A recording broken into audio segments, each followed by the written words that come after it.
Hey, and welcome to Always Good News. My name is Mark Miller. So glad you've decided to join us for another episode. And we're going to have a great conversation tonight. I hope you found these conversations encouraging. I know I have. You know, the Bible says we are to encourage and build one another up. And I just love hearing the stories of how God is at work in people's lives and across the nation of Canada and otherwise. And tonight's going to be exactly the same. It's going to be super encouraging when we hear about how God was at work in our guest's life. Listen, if you're watching tonight, do me a favor. Let me know where you're watching from. So in the comment box, let us know, what city, what province, maybe a different country outside of Canada. Let us know. We always love the engagement. And if you've got a question, there's a question box there as well. So feel free to pop a question in there. And if we can get to it, we will. Always love that interaction. So welcome everybody that's joining. Nathan, Justin, good to see you. Good to see everybody that's coming on. Welcome to Always Good News. We're going to have a great conversation tonight. Listen, if you're watching on YouTube, make sure you click on the subscribe button so you don't miss any of the episodes. But if you have missed some of these episodes, you can find all of them on our IGTV channel or the Billy Graham Canada YouTube channel. Welcome from North Carolina, USA. Good to have you, Hilda and Scott. Good to see you. Good to see everybody. Well, we are going to go ahead and start our conversation tonight. I think it's going to be super encouraging and enjoy hearing from our guest. Welcome, everybody. Good to have you. Hey, Shawn, Naylor from Sherbrooke, Quebec. Yes, my man. How you doing? Good, buddy. Welcome to Always Good News. Great to see you. Great to be here. How are you, man? I am doing good. We have 2 good days left, and then the weather of the coldness of where I live is about to kick in. So yeah, it's coming. It's coming fast. Like tomorrow's going to be 19 degrees, and then after it's like 5, 4, 1, 1, 1. Yeah, winter. Snow. Oh. For the next 6 months. Hold on. Yes. It's coming. So for those of you watching from North Carolina and other places, you cannot relate. You think it's cold now. Well, it's coming, and Shawn's going to be in the thick of it real soon. Oh, man. So everybody that's watching, this is Shawn Naylor from Sherbrooke, Quebec. He's with Youth for Christ, and he's got an incredible story we're going to hear from him. But Shawn, before we jump in, we have a little tradition called this or that. Okay. Throw it at you, and you're going to have to pick. You ready?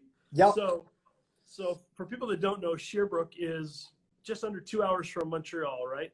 That's correct. All right. So our first question is very appropriate then. Okay. Poutine or Montreal-style smoked meat? Because here's the problem. My favorite poutine has both of that, has that on it. Okay, describe that for people, first of all, that don't know what poutine is. Describe it for our viewers. Heaven on earth. No, it's fries, and if it's done properly, the fries are deep fried twice. So they get deep fried, and then they take them out, let them cool, and then they deep fry them again. Then you have a gravy, a brown gravy that has to be able to stand alone on its own. No specialty, no nothing. It's got to be that good. Then you take cheese curds, and if you are from Quebec, then you need them from Petit Quebec or Saint Albert, and then you put those on there. Then you put the gravy on top of that, and it is just goodness. Now, you asked me smoked meat. If I was really stuck, I'd probably have to go to Poutine. But I would just throw the smoked meat on, and that's All right. So everybody's getting super hungry now that we talk about this, so we'll keep going. Movies or video games? Movies. Ski or snowboard? Snowboard. All right. Stay up late, wake up early? Ooh. Depends on the time of year.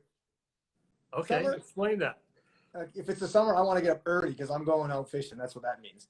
Okay. The winter, I'm staying up late and I'm watching movies. Fair enough. Text or talk? Talk. All right. That's interesting because most people nowadays, they don't want to talk. They just want to text. They don't want to hear people's voices, but you're opposite. I have dyslexia, so this texting thing, it just gets me in trouble. Like I start texting and then like they're like, what? And I have to retext and I'm trying to talk to Siri and Siri's not listening to me properly. And then it changes over to French because it knows where I am. All right, man. Last one. Sun or snow? Sun or snow? Hot climate, cold climate. What do you most enjoy? I like the changing seasons. Yeah, fair enough. So it's like you say that, I'm like, I'll miss out on the winter. You say that in the summer, then all right. Yeah, I got you. Man, it's so good to have you. That's fun. Shawn, super excited to hear from you tonight, man, and to hear you share your story. And for everybody that's watching that does not know about you or have not met you, in your own words, your pilgrimage has been nothing short of a miracle. Week after week on Always Good News, we've been hearing stories from people that have, journeyed through some stuff, man, and just hearing about God's goodness, God's faithfulness, and God pulling us through and just being so ever present and real. Your life wasn't easy. You've been through some tough stuff. So let's jump in. Can you take us back to the start? Tell us the Shawn Naylor story. Sometimes like life is thrown at you and then sometimes you go hunting after it. Right. And I think that me personally, I had some thrown at me and I went hunting after the rest. And both of those things kind of just together was not a good concoction. Right. So, the beginning, and it's one of those foundational things, right, that we ask ourselves is, who am I? And so when I was born, I was adopted right away. And so like that, just even from that genetic standpoint, I had no reference point. I had nothing to refer to. My parents are, my dad's 5'3", my mom's 5'4". I always make these jokes, and these are like the most conservative white people you ever met in your life. And I'm like, I don't know how I came out, but hey, that's where we are. And going through that, I mean, just even that whole process of just beginning to like notice that you are different, but I'm like, I was never treated different in my family. I never really saw color to that degree. And then I remember having my first experience with some kind of racial tension that was thrown into the room that I had no experience about.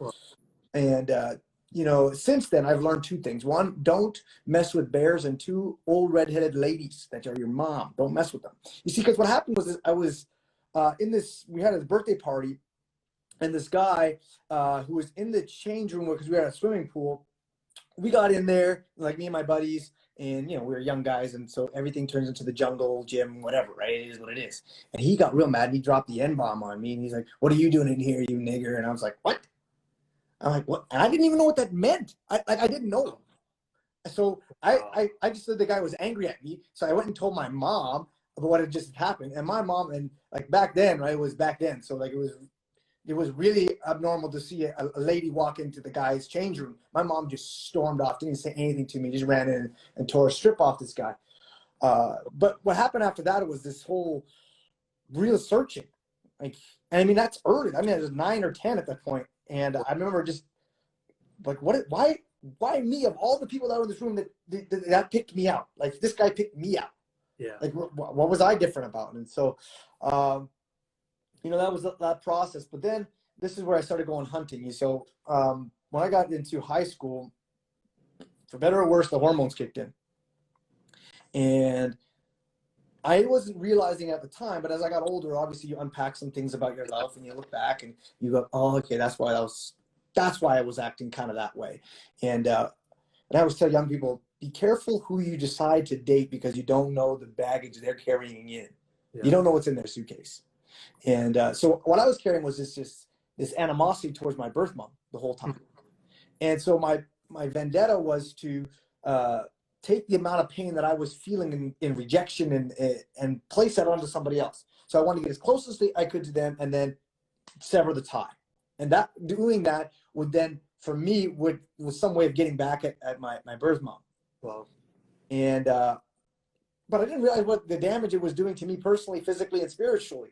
I was giving myself away every single time. I was getting invested into a relationship so that I could get something, but I didn't realize what I was leaving in there, and then I was bringing that somewhere else. And that kind of just ran through myself in high school, and then that's when things kind of picked up, I guess, if you will, not in a good sense, but they picked up nonetheless.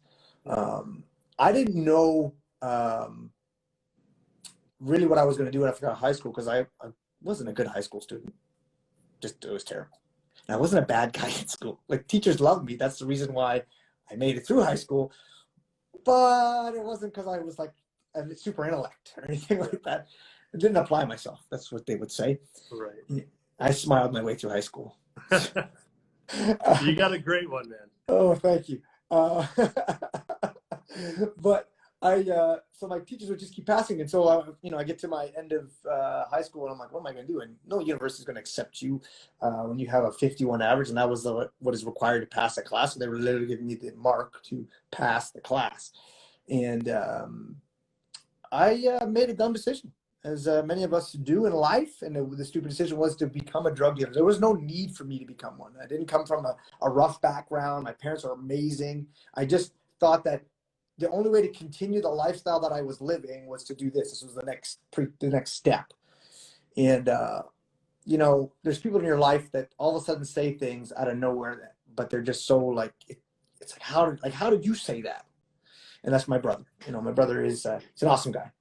But this particular moment, he was like bang on. And he's like, Shawn, listen, you won't stay a small drug dealer. You're just too nice a guy and you just talk too much. So I said, oh, really? Whatever. And sure enough, that's what happened. And so I started selling drugs and got into a whole bunch of things that I was doing in that kind of realm. Yeah. And I didn't really know who I was in that. I mean, obviously I'm still trying to search and figure this question out. This is obviously not making it better. It's actually pulling me further away from that thing. That's something we all do. We kind of just sedate ourselves with something else when we're afraid or we're trying to not deal with the thing that we have to deal with. Right. And that is who we are, right? And so I was doing that, and I had really started to get big, and I was selling a lot of stuff across the border now at this particular time. And, you know, the Lord's hand was on me even when we're done. You know, that's just like, it's like a father to a child. Even when they were doing something stupid, here comes Dad to save the day, right? Yeah. And he just kept me, like, I believe, I mean, I know that God is there in every moment, in every situation. But as I look back, I realized he had a purpose for me. Because if these certain things went a certain way, yeah, then we're not here. Yeah. And so I remember the first instance where I kind of like, my brain kind of got jarred as I told myself never to go to Tim Hortons during the time I was selling drugs, because that's where police were often. So I'm like, just don't go there. Like, that's just not a good idea. And so this guy I was working for at the time, he's like, hey, you need to go up to Tim Hortons. I need you to come here. You're going to meet me with this guy and blah, blah, blah. And I was like, nah, I don't think that's a good idea. And he was mad, but you know, you don't want to get your boss mad back then and whatever. But I didn't go. And sure enough, the guy that this guy was going to meet, there was a huge drug bust happening. So I would have had a red flag and other things. So a lot of things in my life that have transpired would have not existed because of that moment. Yeah. But then I remember one day where I was, and this is the one that marked me, and it still does. Like it's one of those, especially as I get a father, it gets worse, you know? Yeah. Yeah. I was like, when people do the crack, they end up doing it like in one session. Like, so if they have a certain amount of money, they'll end up just doing it all until their money runs out. And at this time I had been selling lots of drugs, so I didn't really need to make these small things, but I knew that this would be kind of advantageous. I wasn't doing anything at the time. So this guy called me. His name is Igor. And Igor calls me. He's like, hey, Shawn, I'd like something. And so I was like, well, all right, I got nothing else to do tonight, so I'm just going to, help with this guy. And so I gave him his first, his second, his third, his fourth. And, by the time it's like 4 a.m, I got nothing left to give this guy. But so I have one thing left, and I'm not going to tell him this is the last. That's what I got. And he comes downstairs, and I go there to give him the drugs, and he's going to give me the money, whatever. He puts the money in the front seat, and I go give him the drugs. And as I do it, I kind of like lean over, and like you're still looking at the person. There's still people, and I look over at him, and as I look at him, I realize he's got his daughter in his arms, and it just like it crushed me. And I wasn't a father at that time. I wasn't even thinking about that. I mean, I had a family, like my family, but I wasn't thinking about that, and that just messed me up, like. Just so bad. I said, because I internalized the thought, I'm like, I am stealing from her. And if I'm not, even if he was to go get that from someone else, I'm assisting in this process. I'm making this easier. So I was like, okay, enough of this. And I was like, forget all this. I'm going to go out west. I'm going to go take some time off, get my brain kind of reordered and come back into the game. Because I really wasn't really interested in coming back to church. I wasn't interested in being a part of the church. This wasn't me. And so, Shawn, at this point, have you left like your faith church, or were you still kind of doing both? What did that look like? Well, like, I guess when I was 16, like there was church politics, and it was just different. And so, as simple as it sounds, as ridiculous as it is, it was about drumming. Like, I was like, that was the straw that broke the hump. I'd seen politics, but I assume people are people, and I know nobody's perfect. I had that inclining back then. but there was like this system they had set up in church where if you played on, you started on, was it on kids church on Sunday. Then when you did kids church on Sunday, you would go to church on Wednesday. You could play on Wednesday. If you were good enough to play on Wednesday, you could play on Friday night at youth. If you were good enough Friday night youth, you could play Sunday night church. And then if you play Sunday night church, well, you could go to the big show. And I was like, well, you know, I practiced, I got drum lessons. I was moving on. And knowing now I was capable of this, of being able to go that level. My life wasn't in order either though. So I see why God would, you know, put that kind of, you know, hold on a minute here. And, so I guess that's where you got into saying you chased some stuff down. So you knew truth, you knew Jesus, you knew the right things to do, but you were just chasing some other stuff. Obviously, there was some damage and some healing that had to take place in you, and you weren't ready for that, so you went looking to fill some of those voids. Yeah, that's it. That's kind of where this whole transition, leaving high school, 16, 17, 18. Yeah. Okay, what's going on, this mess here? And there was people just passing me by. And I think some of us, even whether you're in this type of story or any other story, when someone passes you by, instead of our inclining is to say, why am I not there?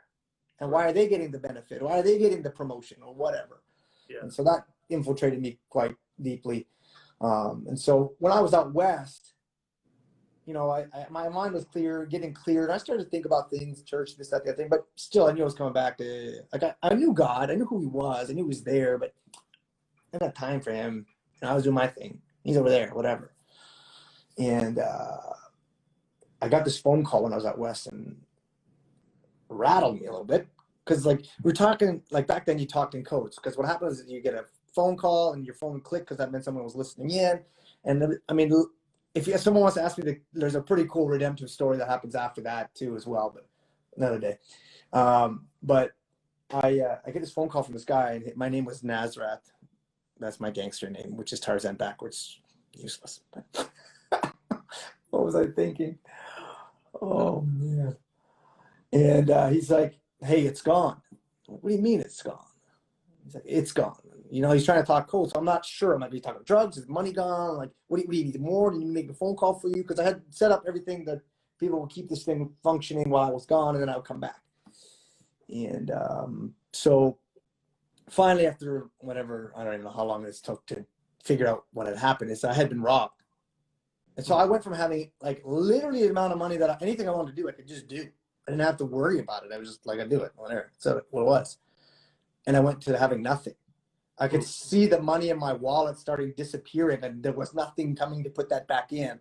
And I remember I took a shoelace and I put it into the bottom of my jacket, and I would tie it real tight, and so I could steal stuff. And puffy jackets were in back at the time, so it looked normal that I had puffy jacket. So I would like pay for a chocolate bar, and I would have like stuff in my jacket. And even then, the money was just still not coming back. Right? It was, so at some point I was just stealing. And then that's it. And then there was an ad in the newspaper. Now I could barely read, so I kind of had someone help me figure out what was kind of said. And there was a job. It said $20 an hour, no experience needed. All right. I mean, that seems like high paying enough, I guess. I don't know. And let's do this. So I went, and then I've met, you know, slime balls before in my life, and I don't have a better word to describe people like that. But I just was not a good person. Mm-hmm. And I was like, oh, I'm gonna have to figure this out. And I was like, all right, well, what is the job? And it turns out that it basically is online prostitution back then. And I'm fortunate to know that the internet is not what it was, what it is now. So that's one of those things I thank God for.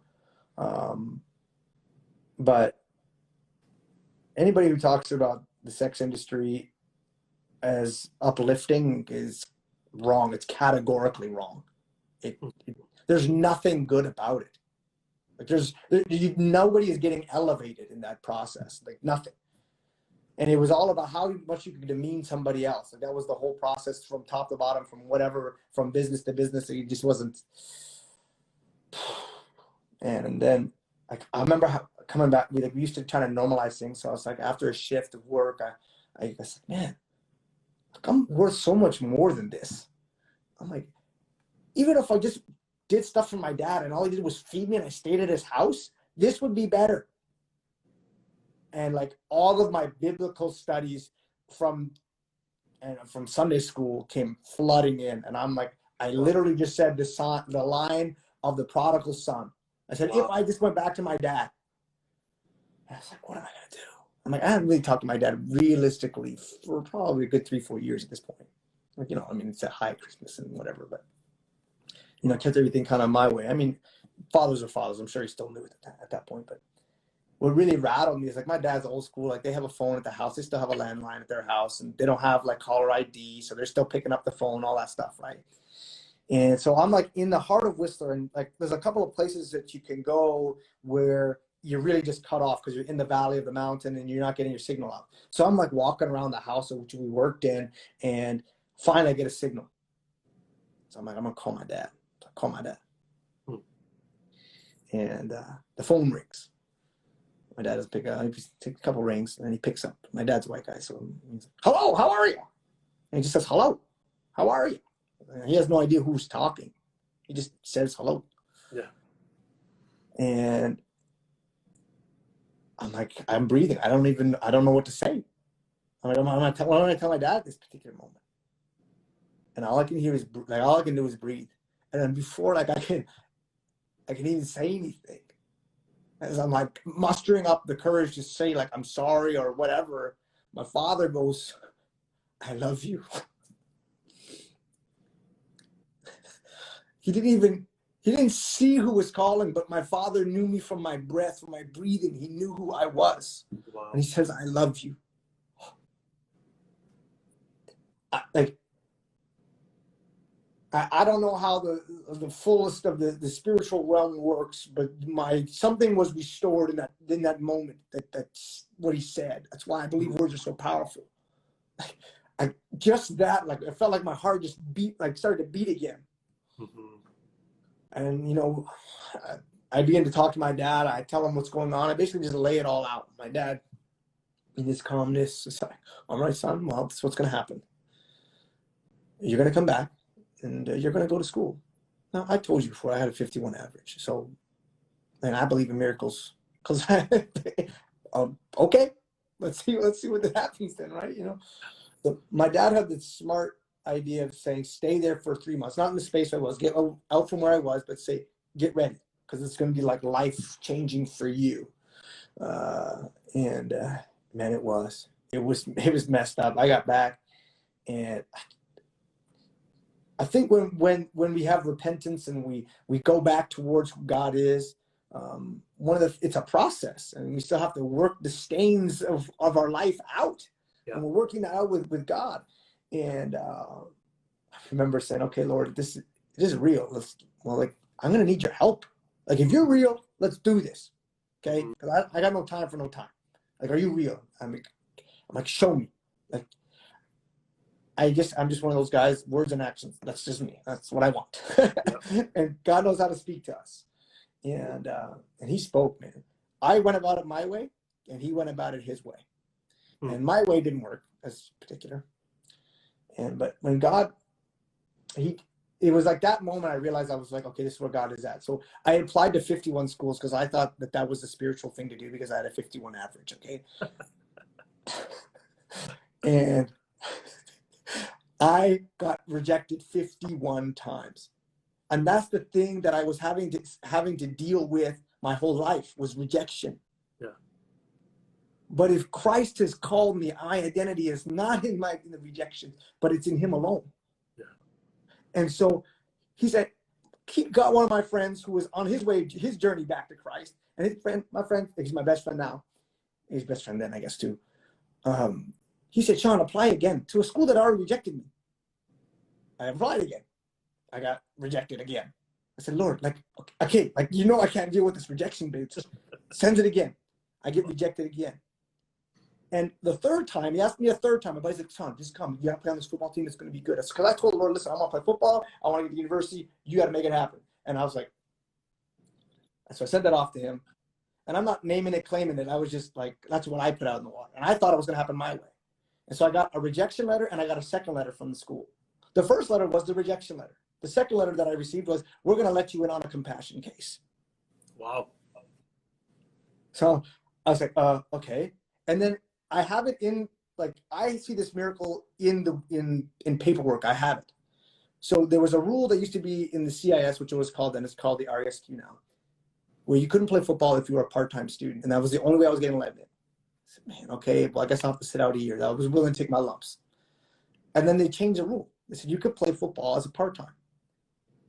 I was like, okay, it's crazy. But God's ways are higher than our ways. And he moves at a speed that we don't move.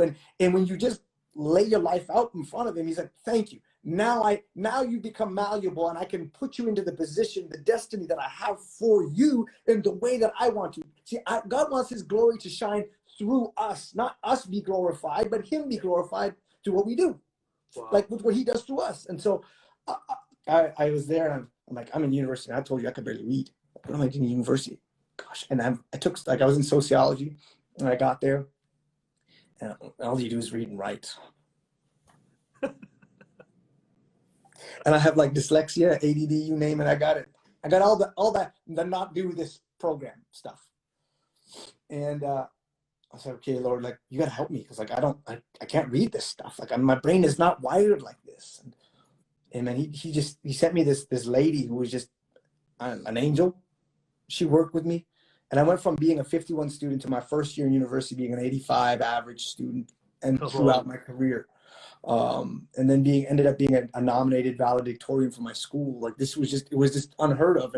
And God was he was just continually calling me for, I mean, I still stumbled along the way in those 5 years in school, but you could really see God pulling. And then there was this moment where I was doing poetry, which I didn't want to do, but I was doing it. And I felt the call, like, this is what you're going to be doing. Like this. And it just, like, one person asked me to do something, poetry. Yeah. And then some person said, just stop, don't do any poetry, just talk to us. I'm like, what? So I just began to do that. And it was just interesting to see how God just kept on moving in my life when I decided to let him move. Every time I try to move, Shawn tries to move this thing called destiny. It fails miserably. Does it ever fail bad? As soon as I stop and say, okay, you go, you do it. Yeah. And it's like, it comes out of my life verse. Like, I have a Bible verse that is like the thing, that foundation for me. I mean, obviously I love John 3:16. I love John 3:17, favorite verses. Yeah. What's your life verse? Tell us. My life verse comes from Psalm 71:17. Now it goes to 18, but I usually just use that for it helps people because it's, reflexive, right? So it says, oh God, you have taught me from my youth, and to this day I declare your wondrous works. Now also when I'm old and gray-headed, I'm already getting gray hairs. Do not forsake me until I declare your strength to this generation and your power to everyone who is to come. So good. It's to this day, every day that I give whatever it is over to God, he shows up, no matter what. And it's never the way that I think it's going to happen. It's never the way I want it to happen, but there's something unique about whatever's going to happen. Wow. And so here we are. I'm in Sherbrooke, in a place I did not want to go. Oh, I was having a Jonah experience, let me tell you. I did not want to come here. I had everything. Everything was going well where I was at. I was married. I am still married. We just got married. My business was taking off. I was working in a church, and that church was taking off, and it looked good. And I was getting a name in the area. I'm like, yeah, all right, we rolled it. And God's like, So I put out this little test to God, and I said, listen, I'm not going unless you do this, this, this, and this. And he's like, do you know who I am? Do you know? And he did all those things. I found myself in Sherbrooke. And against my will, but his will be done. Good night. And the door, the thing that I thought where I was going, that was the next step to having that happen. Oh. So I've been blessed with the people that are around me now. They keep me accountable. They keep me grounded. And now we're here in Sherbrooke, and some of the things that are happening here are just like, it's crazy. And tell us about what's going on in Quebec. Tell us about you're with Youth for Christ. Some people might not know that organization. Tell us God's using you, what you're seeing happening. Well, first, like, the temperature of the spiritualness or receptivity in Sherbrooke is pretty much a zero. We have like a 99% agnostic atheist kind of makeup here in Sherbrooke, and that's changing though. When they get so extreme to that, people are willing to listen as to why it's so extreme. Why are they so against it? They're like, well, why? What am I against, really, right? And so I just started going into high schools as a supply teacher, whatever, just developing relationships. And I tried to set up a couple of programs my way. Again, terrible. And I remember after setting up probably my third failed program in the high school, I had an intern with me, and I was telling him something, but I was just preaching to myself. I said, God is good, and when the timing is right, and when you let him do it, man, he'll do it. So I got to this, we were walking down the stairs and leaving the school, and at this one spot, there was this the student life building or whatever, office. So I went in, like, oh, God's about to move. I thought that. And again, I thought my way. And so I walked in, and hey, listen, man, we're here, we're setting up stuff for the students. I'd like to, it'd be cool if we could get a ping pong table upstairs. He's like, no, we can't do that. And I looked at, like, my intern saw the disappointment on my face. Like, I was just so defeated. And before I could like inhale, like my deflatedness, he's like, but listen, we have 3 brand new ping pong tables in the cafeteria. Would you be willing to come in every week and run it out of there? I'm like, So I look at I felt the confidence of God, the providence in the situation. So I got excited. And I looked at my intern and I'm like, hey man, this is gonna be pretty cool. God's gonna do something. And eyeball conversation, eyeball. And he looks back at me, and before we could say anything, he's like, but we also need a DJ. And I look at my intern, and my intern is a DJ. He's like, we have the equipment upstairs, but we have no one to do it. Wow. I'm like, so we went from nothing to having the prime real estate within the school, having everything given to us. But my God is an incredibly glorious God, and his ways are higher than mine. So he gives me a wonderful volunteer. She just comes up and she's like, I'd love to help. I'd love to help. And so I'm like, oh, great, cool. One of the things I like to do, I'm trying to be all like, whatever, myself. And I'm like, one of the things I was doing is like, if students could beat me, they could get like a Subway card, and that was a way to develop conversation. Yeah. And so, there was lineups and I got good, whatever. And then she decides to come to the table. She pulls out her ping pong paddle from her casing. Interesting. And so I start rallying, and then I start like speeding it up. And she's just Bruce Lee me all over the place. She got game. Yeah, it turns out she's our national ping pong champion. I'm like, Lord, the volunteer you give us is this lady. And she went, and she's like, oh, we got to set up a program. She started setting everything, set up relationships between the city and myself. And now we have a route to the Olympics through this ping pong. Again, I don't have the wherewithal to make that happen. Yeah. But he does. Yeah.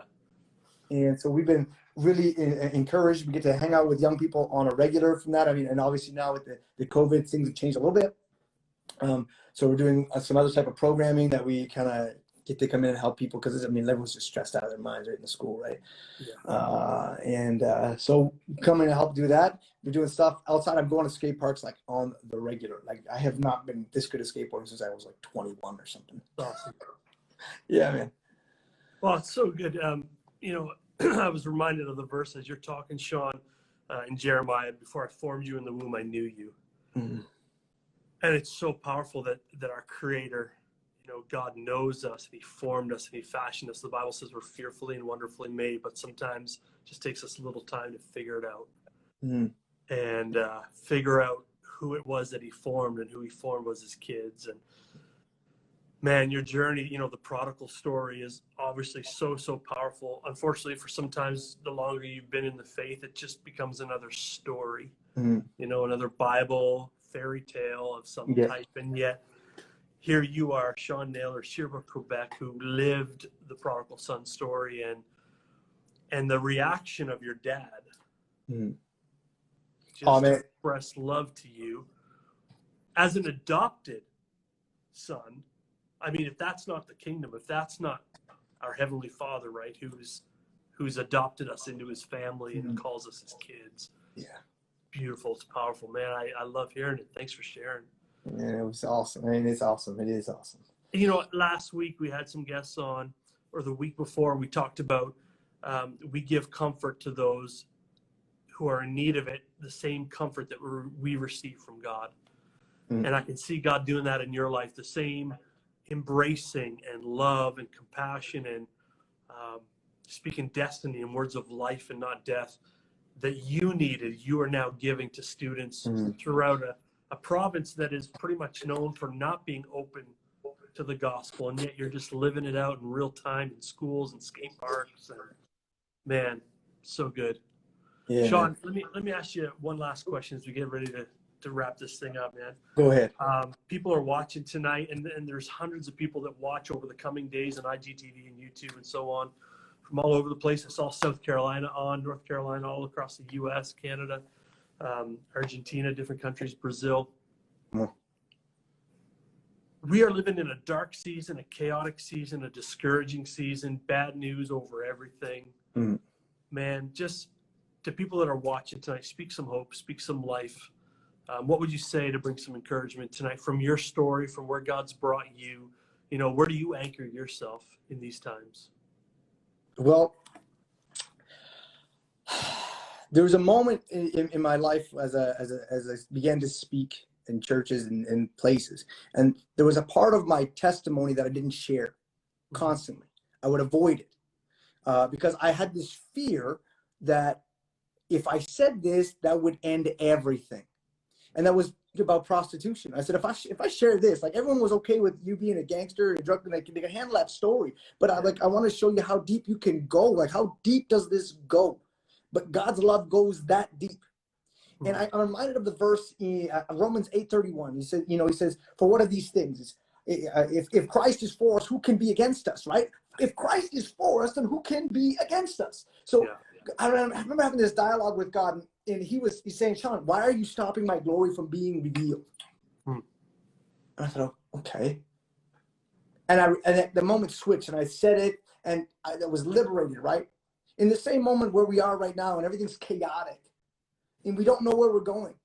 The one thing I go back to is the scriptures. I go back to what he says. He says, if he is for us, then who can be against us? If I trust in the sovereignty of God, then no matter what situation that I am in, God is for me. And if your lightest idea of the theology of Christ and of who God is, he is a sovereign God, but he is also a God of victory. He is the God who wins.